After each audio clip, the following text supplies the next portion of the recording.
Assalamualaikum warahmatullahi wabarakatuh. I am Adani Professor, leader of opposition. I'm from Samawa Cendekia, Sumbawa.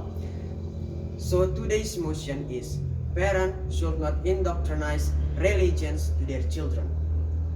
The role of parents as the first educator and primary injecting mental development of children, religious education should be able to color the child personality. So religion was actually to be a part of his personality, will be in control of his life in the future.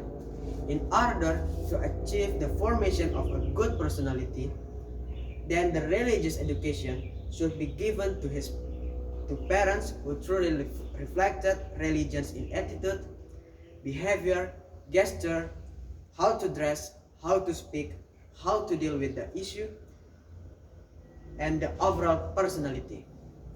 In short, it can be said that the religious education will be successful if the teaching of the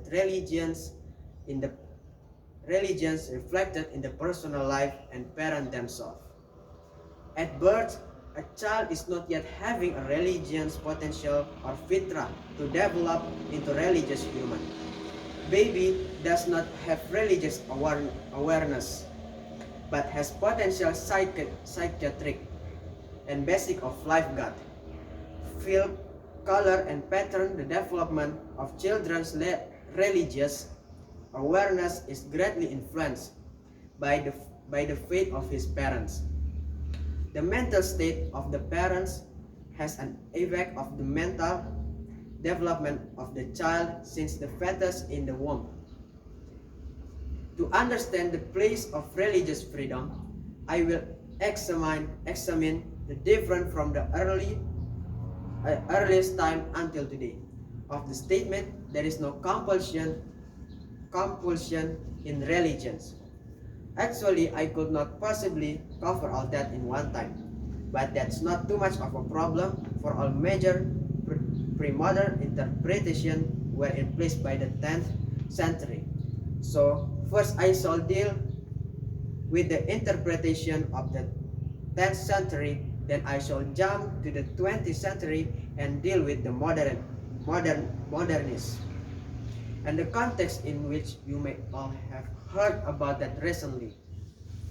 We find him in our own way, at our own pace, and I believe he's comfortable with that. It's not important for me that people I meet believer or atheist. I do not see them as enemies, and I hope they do not me as one. Where we are a world of almost 7 billion individuals trying to find our work-life path.